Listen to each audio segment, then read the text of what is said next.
Oíche Shamhna Anseo is Ansiúd. Bhíonn anspórt ag na páistí Oíche Shamhna. Cuireann líam measc grána agus sean éadaí ar féin. Téann sé ó theach go teach ag bailiú conóna agus úl.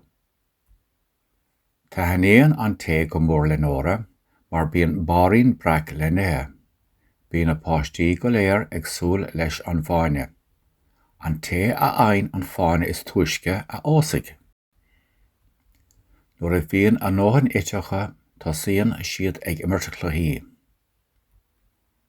Cuireann deddí úl ar chrocha ón tíleáil, bhíonn na páistí ag iarraidh píosa a bhaint as gan lámh a chur air. De go ná tepann ar nóra agus líam gráim a fháil ar lena bhíochla. In ar na dála, bearn Tomás gráim lámha air agus éhan sé é. An sin bíonn cluiche na bhócapánacha.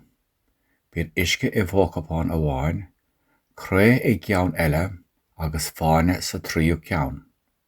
Cuireann mamaí pócín orthú an sin agus bíonn orthú lámh a chur ar bhócapán amháin.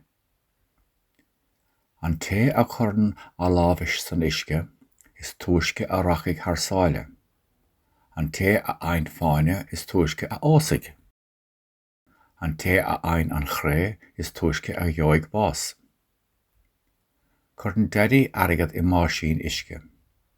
Déanann na páistí iarracht bre ar an airgid lena méal. Bíonn grúig hamáis fliuch báite agus bíonn an tuairleáir fliuch salach aige ag an gcluiche sin.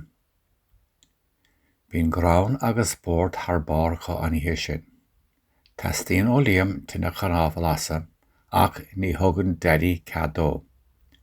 Éhann siad a lán conóna agus úla agus óráistí. Anseo is Ansiúd Oíche Shamhna. Bíonn anspórt ag na páistí Oíche Shamhna, cuireann líam measc grána agus sean éadaí ar féin.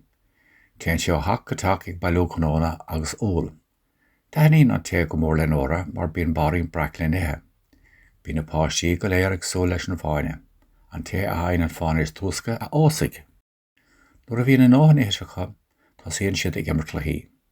Cuireann deddí úl ar crocha ón tíleáil, bíonn na páistí ag iarraidh píosa a bhaint as gan lámh a chur air.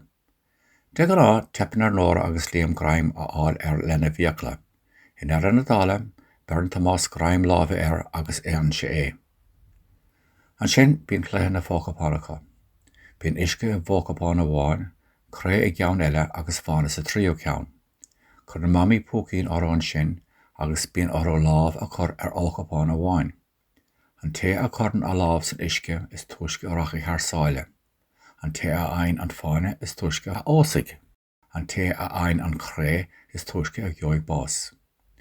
Cuireann deddí airgid I máisín uisce. Déanann na páistí iarracht bre ar an airgid lena méal. Bíonn grúig hamáis fliuch báite agus bíonn an tuairleáir fliuch salach aige ag an gcluiche sin. Bíonn grán agus bord thar báracha an ihe sin.